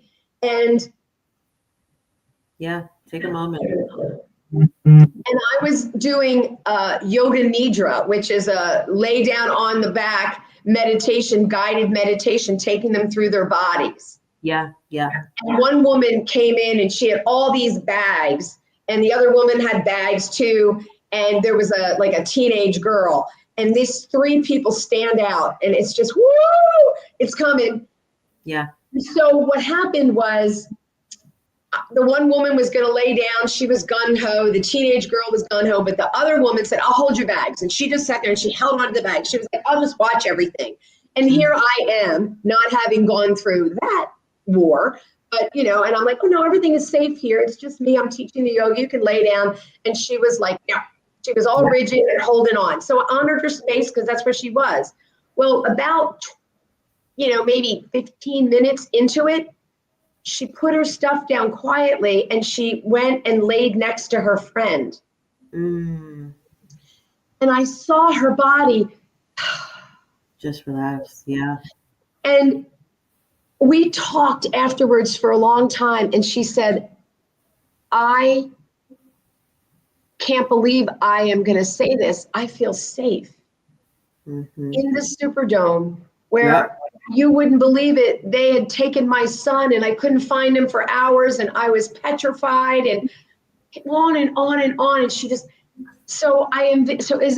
it was so beautiful. Like, what an opportunity I got to have to meet these beautiful people. But so I imagine when you say safe spaces, I imagine parades looking like that.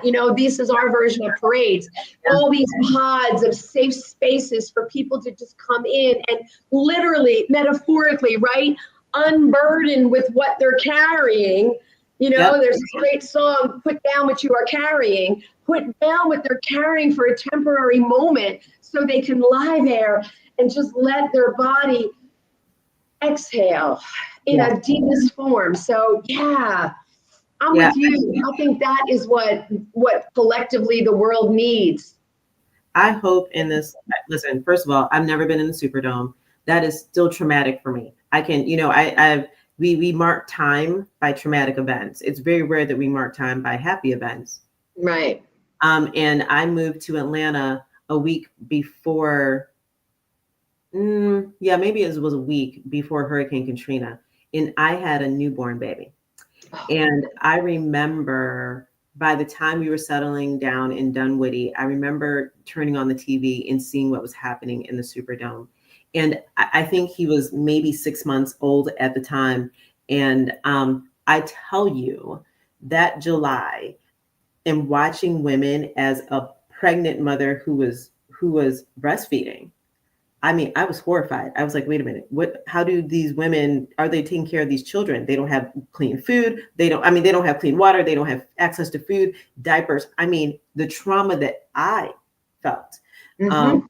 And just wondering, I can't go into the Superdome. Listen, if I go in, I'm bringing sage because I feel like it needs to be saged up. All of New Orleans needs to be saged up. But yeah, this is a, it's, so I've got to tell an interesting story. Great. Because so I carried something with me from college for a very long time, where I watched someone and I knew that they were being abused by their boyfriend.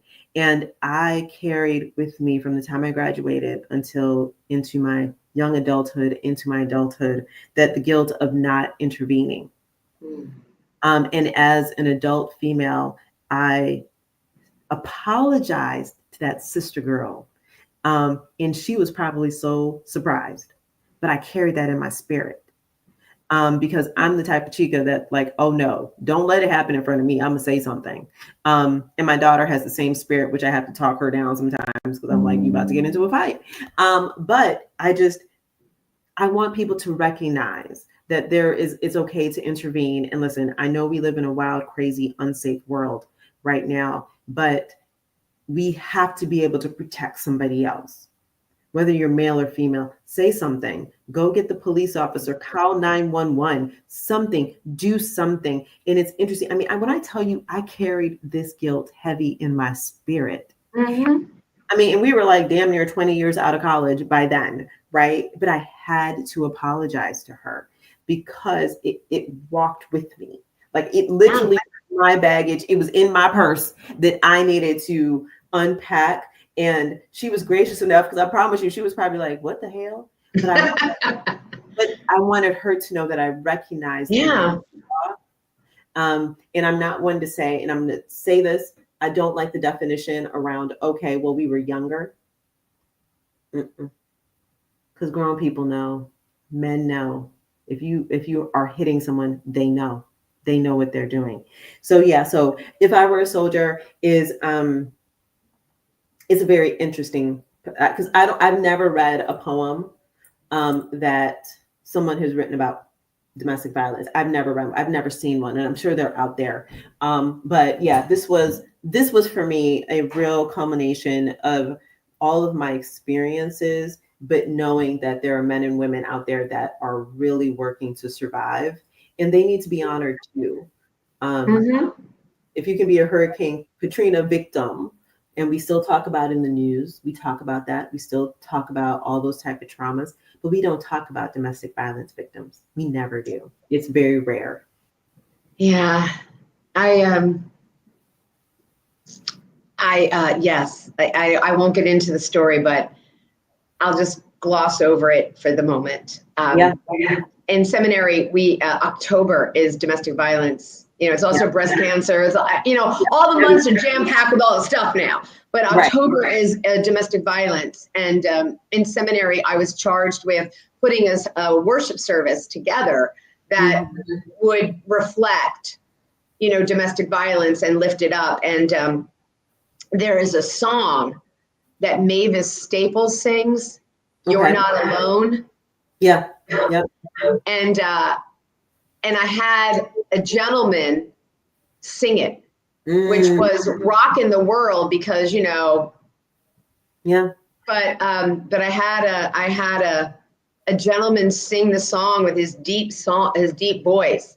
You know, and it was so cathartic for him. I won't say much more about it in case anybody's ever watching. I don't never want to out someone as their own experience, but his deep voice resonated. He's a man of color. He's a gay man, and he had certainly been a soldier in domestic violence in many ways. And it was so healing for him to stand up there and sing that song. And everybody was, you know, thinking that it was just this beautiful thing to turn it upside down. Because I love when we talk about, when you said it earlier, like, it isn't just women, it is all people that violence is perpetrated against in so many ways.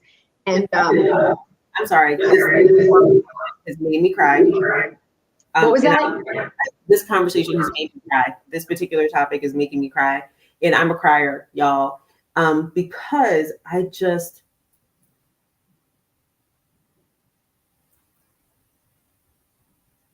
it is so hard to watch someone that you love be harmed. It really is hard. Yeah. And I cry for particularly all the women who are survivors, and they stay for their children. They stay for their pets. Yes, women stay for their pets. And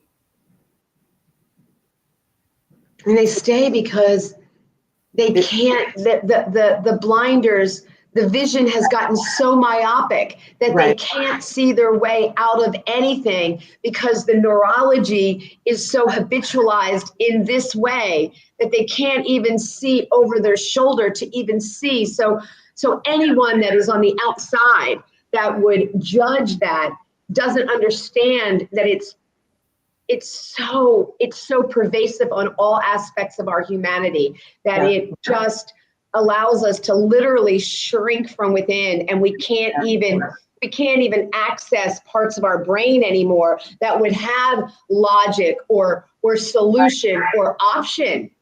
Like that option is a privilege. Yeah, it is. That is denied when one is coming at it in so many ways. And I mean, my 50 years, right? And I hate when people say, oh, I've acknowledged stuff for 50 years, my whole entire life. No, you were alive. Like, you literally came awake in your, like, after your 22nd birthday, right? But it is tremendously hard for me to accept and understand why someone would harm someone that they love. Like, and so I think that's what's making me cry. It really, really blows my mind that if I am a gift to you, as we are supposed to be to each other, why would you physically harm me?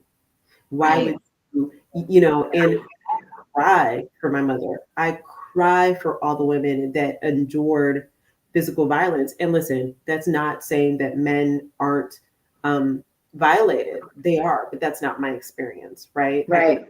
I can honor them from understanding, but my personal experience as a child who watched that violence, who watched other people watch that violence, and there was no intervention, that is troubling to my soul. So when I bring up the story about me apologizing in college, because I had guilt around that, because I am an interventionist. And I was the child that intervened between my parents, right? And that itself causes trauma. And, you know, and that is, I always said to myself that I would always be a voice for the voiceless. I am that chica who will stand up for others when they don't have it, when they don't have their own power. And maybe that gets me in trouble at times, but it is something that I cannot watch. I cannot see. And the other side of it too is that I stay away from people sometimes because I have to have boundaries because there's so much harm in the world. And sometimes I need to create my own safe space. So the safe space is definitely the way that I would honor people. And And like I said, I work with Authors Against Abuse. I'm a part of the board now because I am so in tune with this organization and their foundation and their understanding of domestic violence, especially financial abuse and domestic violence situations, and how it is that we can help women. So thank you for that. Thank you for allowing me to read the poem. Thank you for allowing me to have the moment of tears. Because I think that if we're honest, and I like to be in the honest space, if we're honest, we can go ahead and really speak the truth about our journeys and as we watch other people's journeys, because in that we should have a reaction to it. If you're not having reactions, then I need you to go find a therapist and go sit on the couch. That's all I'm gonna say. No, I'm with you on that. I just recently the work that is done within, the healing that is done within, eradicates so much. But I think the final residue that lingers, if I may speak to my own experience, and I'm not speaking for others, but I'm speaking to my own experience, and I have a feeling it might be others, is the residue that lingers is shame. Yes. And just recently, in this gentleman that I'm now, my boyfriend, which is so funny, and meeting his family and his daughters, they asked me a lot of questions about things, and I spoke the truth. Yeah. And I wanted them to know me, like really know me. Yep. And I spoke the truth, and I had no shame about speaking the truth. Yep.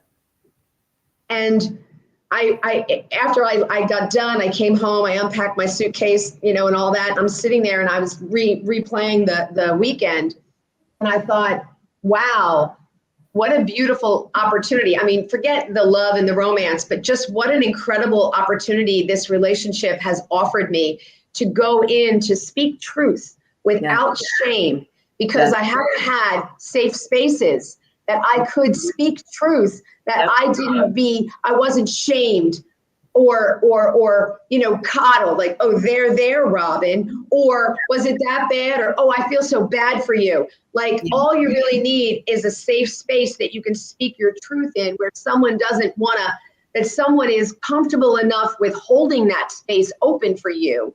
Yeah. So you can actually speak the truth, and then your truth comes out and there's no shame. The shame, I think, that lingers is the shame on how is this going to be received, and am I going to be continued to be injured and wounded and traumatized and abused for just speaking the truth, even though if it's my past and it's my experience, people cannot handle the truth. People can't handle the truth. They cannot handle the truth. So it's so thank you for this poem. Thank you for your tears. Thank you for giving your truth to the story of reality.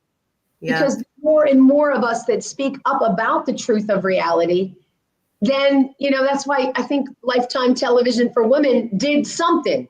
Because in those early days, when so much of their content was focused on domestic violence, domestic abuse in all the shades of color, all the zip codes of income. Because when my first story happened and I went in to visit this woman, it was ironic that I was doing domestic violence that week at chapel. And when I went in to speak to Reverend Dr. V, I said, oh, and I handled it. I was appropriate. I handled it all. It's all handled. I already handled it. I had an emergency at home this weekend and blah, blah, blah, blah.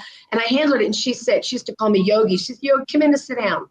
And I said, no, it's okay. I don't want to bother you with my issues. It's all handled.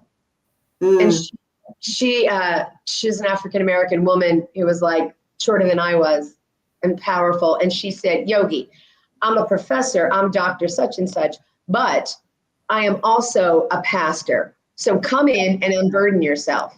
That's right. And I sat there and I was so like, it was the first time, and I was 50 years old and I told her what was going on. And she said, "Why does your husband hate you?" Girl.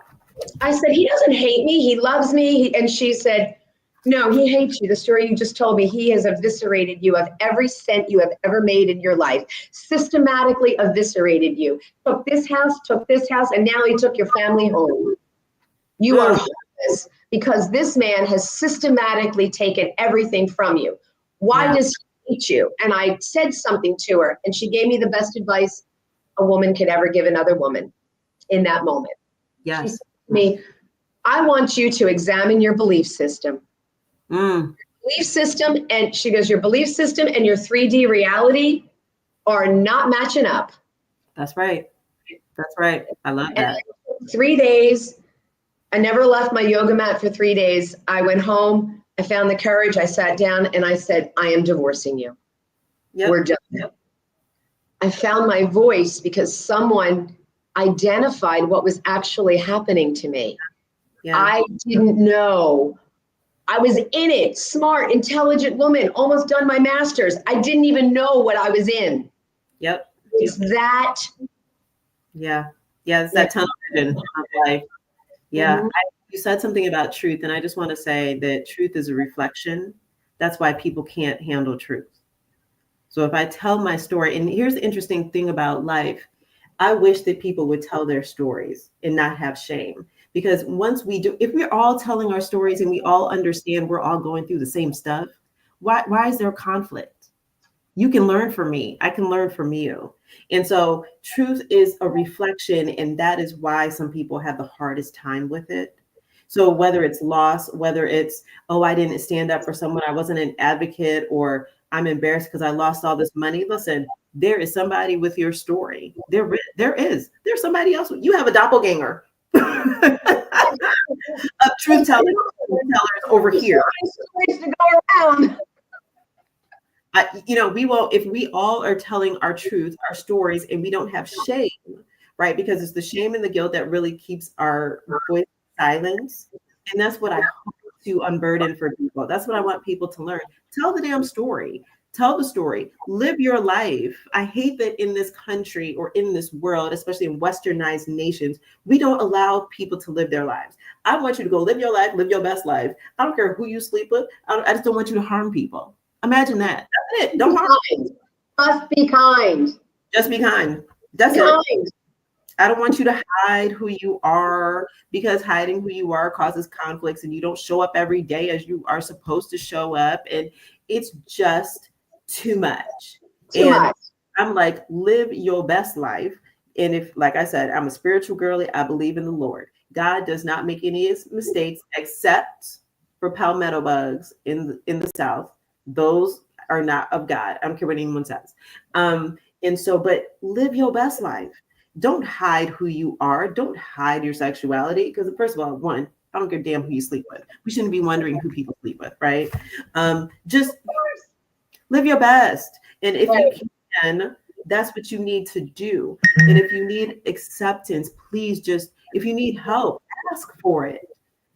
Ask for it. If you can't get it, keep asking, because you're going to find the right person. And I always tell people, listen, my phone number is in the streets. Y'all can find me. You need help, find me. Send me an email. Put my name in. My name is Kiddada. It's not hard to find me. It's not. I was not named Jennifer, y'all. So it is not hard to find me. You can always reach out to me if you're struggling. You need a safe space. You need an ear to speak to, speak with, cry with, whatever. I got you. And that's why I feel like God has put me on this earth, not only to tell my story, whether it's verses in these books, but I understand. And I always knew I needed a safe space, because I've always been the safe space for other people, but I knew I needed a safe space. And that's my gift to the world. And God has given me the opportunity to do that. And that's what I live to do. Cool. I don't think we can say any more. I have lots of notes about other poems, but we'll maybe do a part 2 if we can someday. I hope you all enjoyed this beautiful soul being put on the hot seat. And I have to tell you, you were on fire in that hot seat, but it was the glaze and blaze of glory. All right. Yeah, I could go on. We've been talking for a really long time. I don't know when we're supposed to end it, but thank you for the opportunity, and shout out to our friend Maxie, because Maxie put us together, and what a blessing, this journey of getting to know you through these incredible books. I mean, this incredible words and poems in this book, and then just this time. So, well, thank you so much. It's very different being the one question. Now, here's what's interesting. I actually have to go because I need to be on another Zoom speaking with an organization who deals with domestic violence. And today, like later on today, I have a second interview with a sister girl out of California who wants to interview me about my social justice work and my book. And so I just want to say to you all, listen, take the opportunity to read the book. Of course, I need to champion myself, right? And say, go buy Miss Polite Stained Heart. It will bless you. You will find ways to have discussions. And I would love to say to you guys, listen, reach out to me. I would love to do book readings with groups. I actually have workshops on grief, domestic violence, and I forgot the third one because I'm old people now. But if you need assistance, I'm a coach. I'm a conflict coach. I look at coaching by the lens of conflict, and that's not a bad thing because I love conflict because we have the moment to manage it and resolve it. That's key. That's key. That's in conflict resolution is a skill that we all think we have, but we really don't. Look at the world and you can go, ain't nobody out here got conflict resolution skills because we all are fighting. So thank you, Robin Augusta, for this opportunity to tell my story, to answer some questions. And like I said, my book publisher, he's going to love this. He's gonna be like, yay. And so I will chop all this up. We'll have all the reels. We'll do all the things that we're supposed to do with this. And I want to shout out one of my mentees. I love her so very much before I go. Her name is Dr. Taisha Bryant. She just got an honorary doctorate the other day. This sister girl has been on the Conflict Whisperer show in the past when it was just called, I don't even remember what I called the show beforehand. So before it changed its name, but she is also in Atlanta tomorrow night. There is a premiere of a show that is coming on Roku, and it's called, I think it's the Entrepreneur's Challenge or something like that. I apologize, y'all. I don't have the note in front of me, but she is on the show. And it's going to be on Roku, and I will post more about that because the brother who put this together, he needs our support as well, and I will have him on the show soon enough. But go have a great day, y'all. Like, it's June 5th. There's some June brides coming. I know somebody's getting married this weekend. So have a good time in life. Live your best life. And don't be afraid to use your voice. That's the thought for today. Just don't be afraid. And Robin Augusta, thank you, sister. We will chat later. And I can't wait to see you in Philly in a couple weeks. We're going to have coffee, y'all. So, let me say this. I'm having an event. I'm having my first event this week I've got 3 different brands because I've been a busy chica. And if you're in the Atlanta area, please come out. Come out. If you're in Alabama, come out because we need community. We really need to rebuild community, and we need safe spaces to do so and have a good time and drink some rum. So y'all, thank you, Robin Augusta. Thank you. Thank you, everyone that joined the live. I'm kicking y'all off now. Bye. Bye. So this is where we're at. And the doggy is sleeping. So that's good. She's sleeping. Are we off now? So.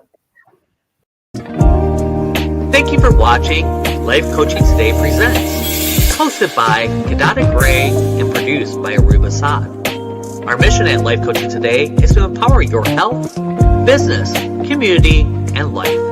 Check us out at lifecoachingtoday.com. Everyone here at the True Awesome Network would like to remind you to like, comment, subscribe, and spread awesome.